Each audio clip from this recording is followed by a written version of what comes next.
If you're in the beginning phases of a divorce or a separation with children or a child custody battle, you're probably feeling terrified. You're probably feeling super alone.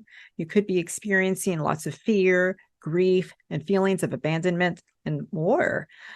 If you're wondering if you're the only person who's feeling this way, or if it's ever going to get better, let me assure you it will get better. On today's episode, I'm talking to somebody who's been through just what you're going through right now and who came out the other side better than ever. So stay tuned.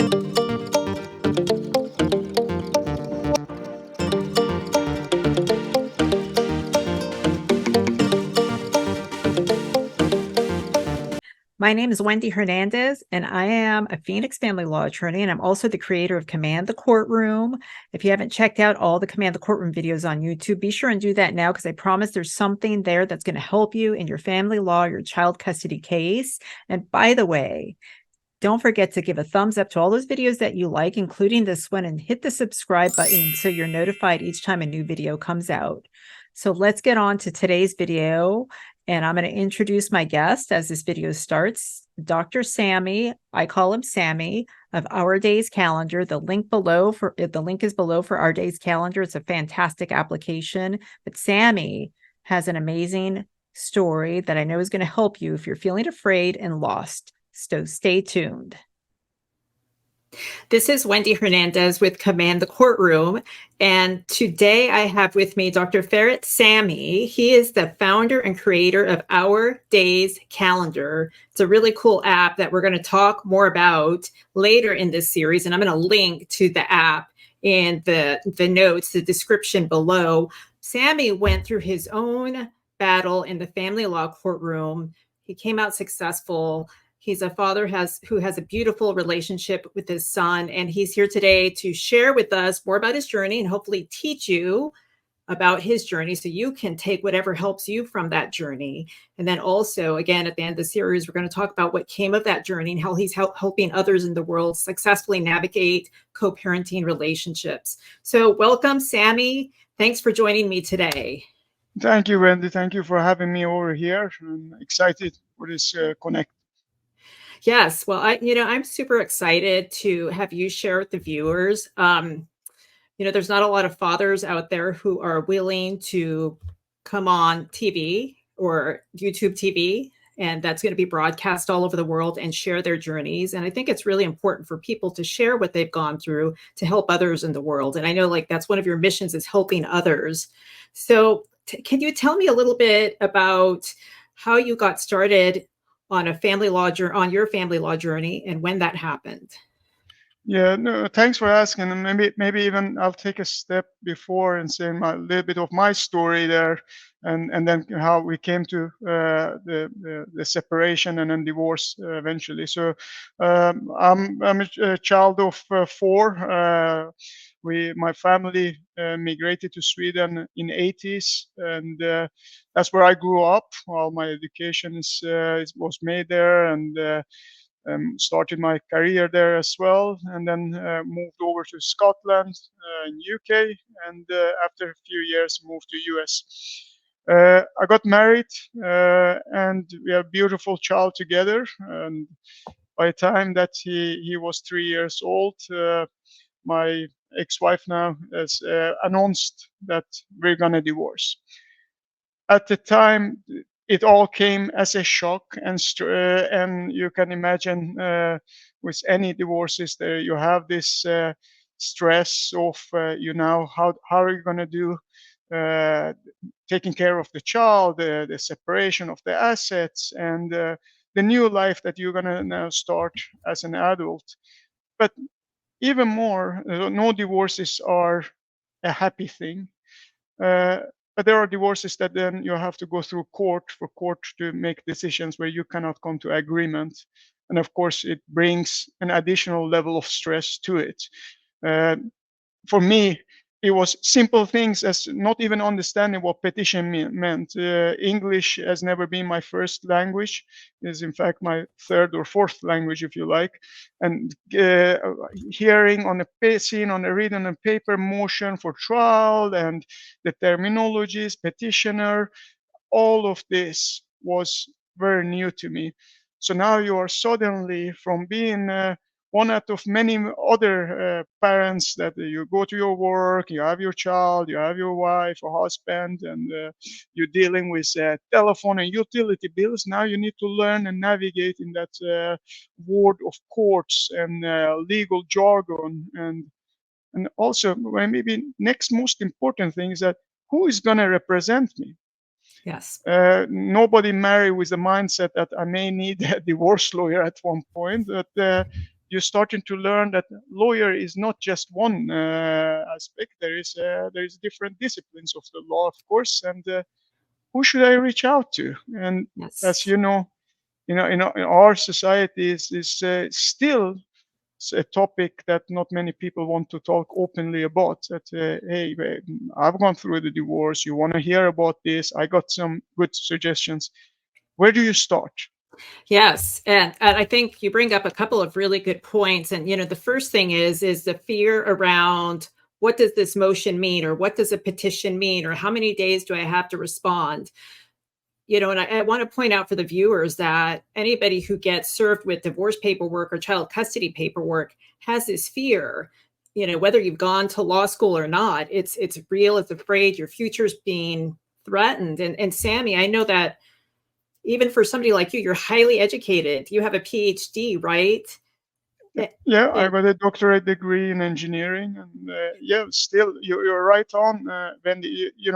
Let me put the analogy there. Well, for those who have maybe speeded once in their life or twice, and you see in the police car stopping you, and you see the immediate, well, I've done something wrong, and the fear that comes with that as well.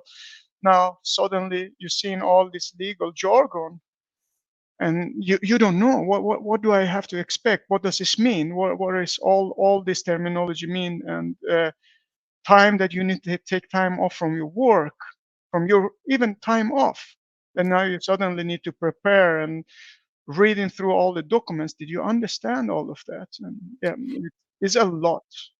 So, Samie, if well, when I feel overwhelmed, one of the things that I do is I take some sort of action, even if it's a tiny action. Is there anything that you did to help with these feelings of fear and overwhelm, as far as like, I don't understand this, do I need a lawyer? What steps did you take that you might suggest other people take to help them feel better?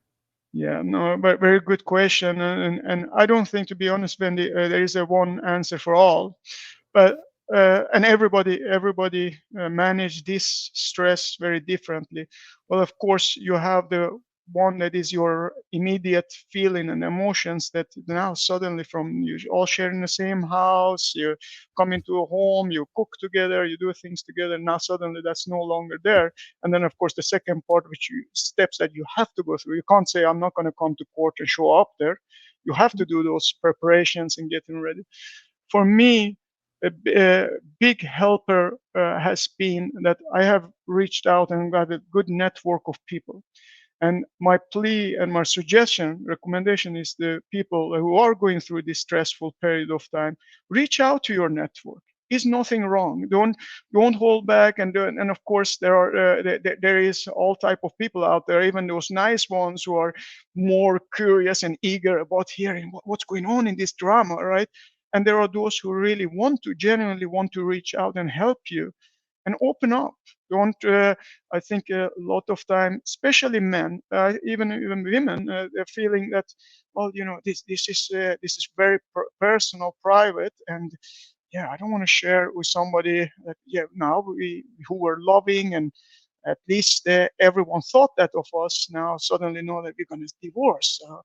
Uh, Start to thinking that it's okay, and reach out to your network and share your feelings. And it's okay to hear their feedbacks and comments as well, and their helping hand in whatever way it is. And sometimes a helping hand or helping person is no more than just sitting and listening to your feeling, and that's Yes. all okay. I think that's a beautiful suggestion. And, this is kind of a side note. So right now I have a 12-year-old daughter, and I'm reading this book, which is a great book, but a different topic. And the book is called Never Enough. And it's about achievement pressure being placed on the youth of today and how it leads to anxiety and depression. But also part of this book talks about parents and the pressure that they feel. And what's interesting about what you just said is the author, who's Harvard educated, believes that one of the keys to a parent reducing anxiety and depression and fear of their own is self-care, but not in terms of getting your nails done or getting massages, but relationships, friendships, connections, social networks. So you're right in alignment there with what that author is saying in that book. And I encourage people to reach out, develop new friendships, join groups, take part in church groups, whatever, groups are available to you, because those friendships are going to help carry you. Absolutely, and I think nobody should need to go through this alone.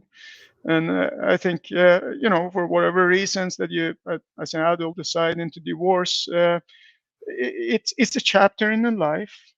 And yes, there will be people who have opinions and ideas, whether that's culturally, religiously, or just personally opinions about it. But nevertheless, as you know very well, Wendy, divorces are way more common than many people want to believe. Over 50% of first marriages end in divorce. And in fact, if you look at the second marriage, the number is even higher, so 70%. So everyone knows that of someone or have gone through a divorce at one point in their life. So it's not unusual, but it's not an easy period of time. So that's on that emotional stress that you're going through immediately in this period of separation and process. So thank you for that, Samie. So I want to talk to you a little bit about your son as this process was getting started. And your son was little; he was 3 That's at the correct. time, and obviously he was old enough to understand some things, maybe not the full extent of what was happening. But how did you help him with the transition? And was there a physical separation immediately? Some people live together during divorce. What did that look like for you? Yeah, no, this is very close to my heart topic about the child and the child of people who are going through the separation and divorce.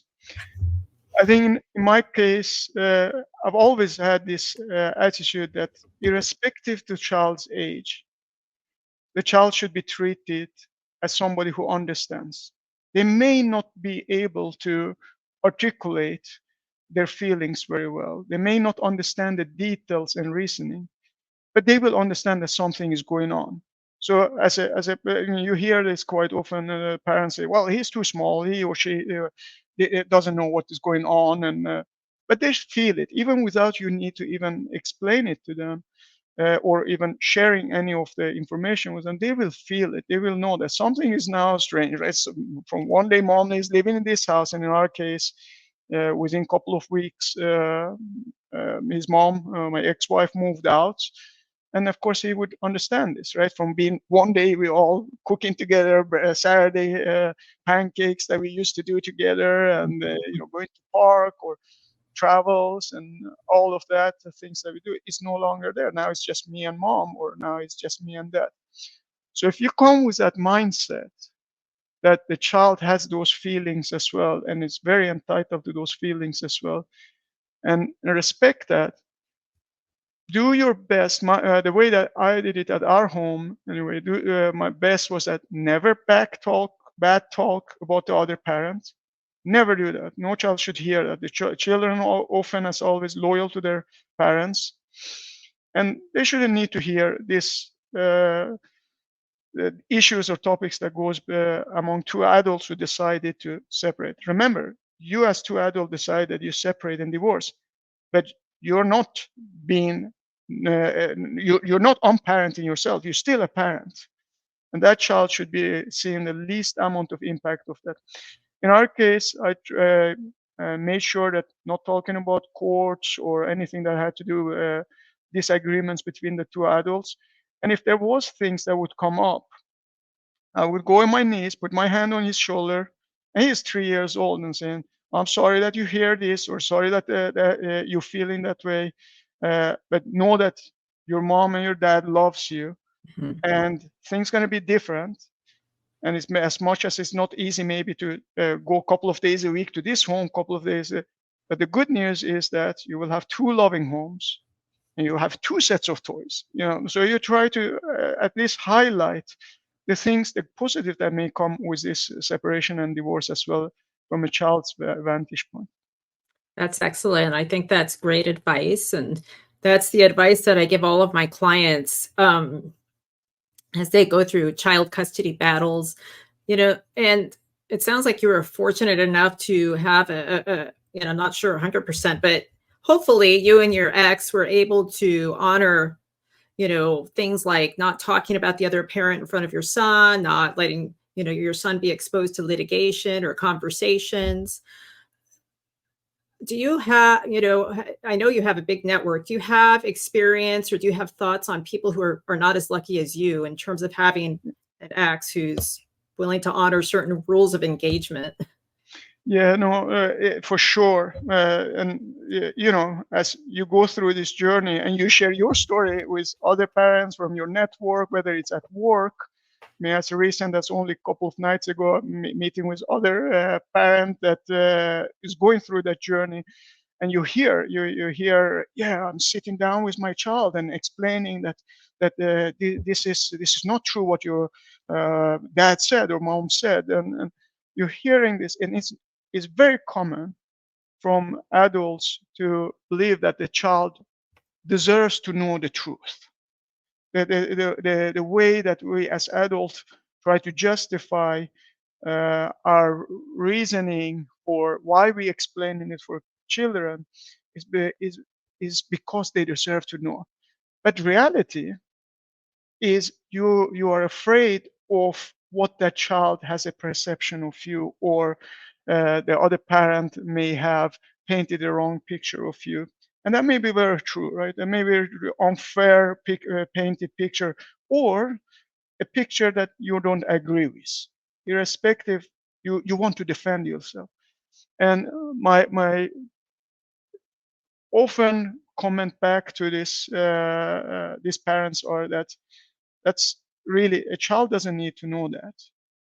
All the child needs to know, even when they become a teenage, is that, look, mom and dad has disagreements, and you're gonna hear some of this stuff, and I may not agree with it, but that's about it, and that we deal with that as two adults.